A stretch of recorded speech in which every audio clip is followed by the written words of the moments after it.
నాగమల్లి పువ్వు దొంగెవడో ఆయన ఎలా పట్టుకోవాలో ముందు అదే ఆలోచించండి. అంతేనంటావా? అయితే వెంటనే సిరిగిపోయే ప్లాన్ వేసి ఆ నాగమల్లి దొంగగాన్ని బిల్లిల్లి బిల్లిల్లి అని పొరవూది బయటకు లాగి పుట్టలో పెట్టి పుచ్చినాది.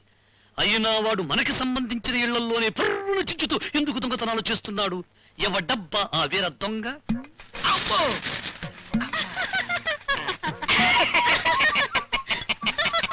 ఎందుకని నవ్వుతావు? ఈ మాత్రం రాడ్డునే వంచలేని వాడివి రేపొద్దున్న కాబోయే పెళ్ళాన్ని ఏం వంచుతా? అది ఇనప రాడ్డే. తెలుసు, నేను వంచి చూపించినా దేన్ని? రాడ్డుని. వంచు. పట్ట చూసుకో. వంచు. అబ్బో.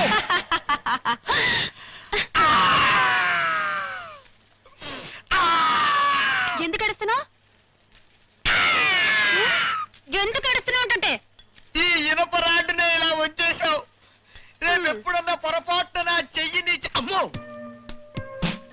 ఇదిగో సార్ వర్క్ రిపోర్ట్. ఇంకో 50 మంది కూలీలను పెంచితే పని ఇంకా చురుగ్గా సాగుతుంది అనుకుంటాను. మీరేమంటారు సార్? అలాగే సార్, రేపటి నుంచి ఎక్కువ మందిని పెడతాను. మెటీరియల్ పొజిషన్ ఏమిటి? సిమెంట్ ఇసుక ఇవాళ కొత్త రోడ్లు పంపిస్తానన్నారు. వచ్చాయా సార్? 4 లోడ్లు వస్తున్నాయి. ఇంకా ఏమన్నా కావాలా? ఇంకేం అవసరం లేదు సార్. ఇంత ముందు నీ మొహం చూస్తే చందమామ గులాబీ పూలు గుర్తొచ్చాయి. ఇప్పుడేంటి అన్ని రాట్లే గుర్తొస్తున్నాయి? పని మానేసి ఏమిట్రా సోది చెప్తున్నావు?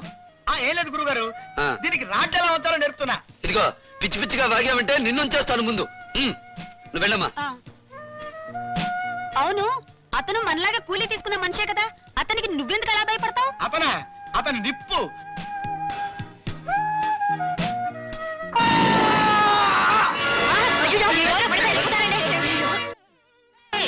ఏమిటిది? ఏమైంది ఇతనికి? సార్ ఇతను 10 అంతస్తుల బిల్డింగ్ మీద నుంచి కింద పడిపోయాడు. మీరు ఇతను ప్రాణాలు కాపాడాలి. ఏమిటి? 10 అంతస్తుల బిల్డింగ్ నుంచి కిందకి పడిపోయాడా? అయితే ఇది యాక్సిడెంట్ అనమాట. నో, పోలీస్ రిపోర్ట్ లేకుండా ఇలాంటి కేసు మేము టేకప్ చేయకూడదు. గవర్నమెంట్ హాస్పిటల్ తీసుకెళ్ళండి. ఒక డాక్టర్ పై ఉండి పేషెంట్ చచ్చినా పర్వాలేదంటావా? ఇదే నాని మానవత్వం? మానవత్వానికి మంచితనానికి పోయి ఆ తర్వాత పోలీసు చుట్టూ కోర్టు చుట్టూ నేను తిరగలేను. తీసుకెళ్ళండి. Out out out out. Doctor మర్యాదగా అడుగుతున్నాను, అతనికి వైద్యం చేస్తావా లేదా? బెదిరిస్తే బెదిరిపోతా అనుకున్నావా? నేను వైద్యం చేయను. చెయ్యవా? చేయను. ఏంటో ఈ దౌర్జన్యం?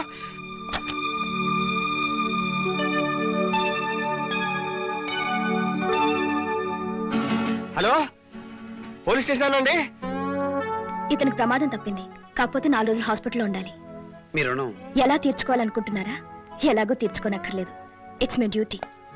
ఇదిగో వీళ్ళే సార్, ఇతను బయట విద్రోహి, ఆమె లోపల విద్రోహి. ముందు ఆమెను అరెస్ట్ చేయండి. మేడం, మీ చీఫ్ అనుమతి లేకుండా మీరు వైద్యం చేయడం నేరం. మిమ్మల్ని అరెస్ట్ చేస్తున్నాం. ఆగండి సార్, ఈవిడ్ని అరెస్ట్ చేసే ముందు నన్ను అరెస్ట్ చేయండి. మిస్టర్. అవును సార్, ఈవిడ చేత దౌర్జన్యంగా వైద్యం చేయించింది నేను. ఇందులో ఈవిడ తప్పేం లేదు. నన్ను అరెస్ట్ చేయండి. కానీ అరెస్ట్ చేసే ముందు ఒక మాట వినండి సార్. పేషెంట్ ప్రాణాపాయ స్థితిలో ఉంటే రూల్స్, పోలీస్ రిపోర్ట్స్ అంటూ ఆ పేషెంట్ ప్రాణాలు తీయడానికి సిద్ధపడ్డాడు ఇతను.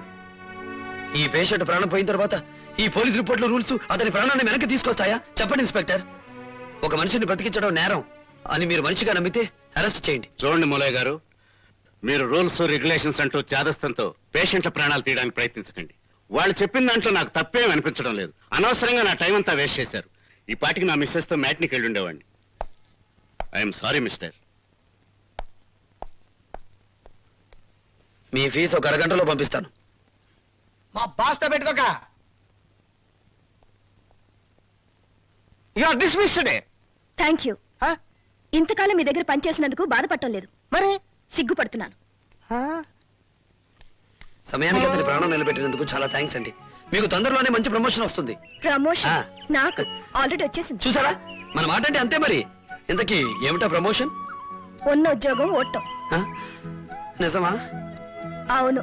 అవును, ఇంకా మీ డాక్టర్ గారు మూలశంక ఆపరేషన్ ఎందుకు చేయించుకోలేదు? ఆయనకు అది ఉందని మీకెలా తెలుసు? నేను త్రికాలజ్ఞానిని మేడం. Is it?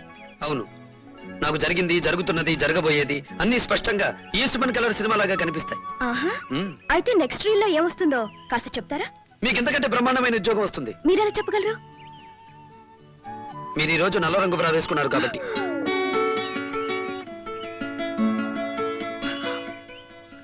Idiot. నమస్కారం బాబు, పిలిపించారట. రా శిల్పి, నీకోసమే ఎదురు చూస్తున్నాం. ఆ బొమ్మను చూడు. కార్మిక శక్తిని తొక్కుతున్న పెట్టుబడి పాదం. ఆ పాదాన్ని చూసి శ్రీపుయింద్రరే అని అరుస్తున్న కార్మిక లోకం. ఆ పాదం ఎవరిదో తెలుసా? బ్రదర్ అన్న విధాతది. ఆ విధాత శిల్పం ఆ బొమ్మలోని భావంలా నువ్వు చెక్కాలి. దాన్ని మేము సెంటర్లో ప్రతిష్ఠించాలి. మొజాంబికో నుండి వస్తున్న బ్రదరన్న ఆ బొమ్మను చూసి నిజంగానే శ్రీపుయింద్రరే అని మమ్మల్ని మెచ్చుకోవాలి. వెంటనే పని ప్రారంభించు. క్షమించండి బాబు, నా ఈ చేతులతో ఎన్నో శిల్పాలు చెక్కాను. తల్లి ప్రేమను, దేవుడి కరుణను, దేశ సంస్కృతిని బండరాళ్ల మీద పలికించాను. కళాకారుడు సంస్కృతికి అద్దం పట్టాలి గాని అరాచకానికి హారతి ఇవ్వకూడదు. అంటే ప్రజల శ్రమ శక్తిని దోచుకునే ఒక కిరాతకుడి బొమ్మ చెక్కి శ్రామికుడుగా శ్రమకు అన్యాయం చేయలేను, ఒక కళాకారుడుగా కళకు ద్రోహం చేయలేను. శ్రీపుత్రరే, బొమ్మ చెక్కమంటే అమ్మమ్మ కబుర్లు చెప్తావా? చెప్పు, సొమ్మెంత కావాలో. మనిషిని కొనే డబ్బు ఉంది, కానీ మనస్సును కొనే డబ్బు ఇంతవరకు ఎవడు కనిపెట్టలేదు. శిల్పి, లక్షలాది కార్మికుల కన్నీళ్లతో స్నానం చేస్తూ వాళ్ళ పేగుల అరుపులను సంగీతంలా విని ఆనందించే ఆ విధాత బొమ్మ చెక్కడానికి నా ఉలి కూడా ఎదురు తిరుగుతుంది. తాజ్మహల్ నిర్మాణానికి రాళ్ళెత్తిన కూలీలు కాదు నాకు ఆదర్శం. ప్రపంచ కార్మికులారా ఏకం కండి అన్న ఆ లెనిన్ మహాశయుడు నాకు ఆదర్శం. కావాలంటే చెప్పండి, ఆయన బొమ్మ ఉచితంగా చెక్కిస్తాను. అంతేగాని కరడు కట్టిన గుండెల్ని, పేగుల్ని బీక్కుతూనే రాబందుల రెక్కల్ని చెక్కడం నాకు చేత కాదు, చెక్కను కూడా. ఆ ఉలితోనే శ్రీపుత్రరే. మంగళ కత్తి పెట్టి కింది నుంచి పై వరకు గిగితే చెంచాడు మాంసం లేదు, అరపికు రక్తం లేదు. నువ్వేం చేసినా నాలో ధర్మం తల ఉంచదు, నా ఆశయం చావదు. అదేంటి బాబు, నువ్వేదో ఆయన చించుతావు అని నేను అనుకుంటే వాడు నిన్ను పర చించెళ్ళాడు. అవును బాబు, ఆయన ఏం చేయకపోతే మనం చులకనైపోము. ఒరే పోతరాజు, ఈ రోజు ఏం వారం రా? శనివారం. అందుకే వాణ్ణి వదిలేశాను.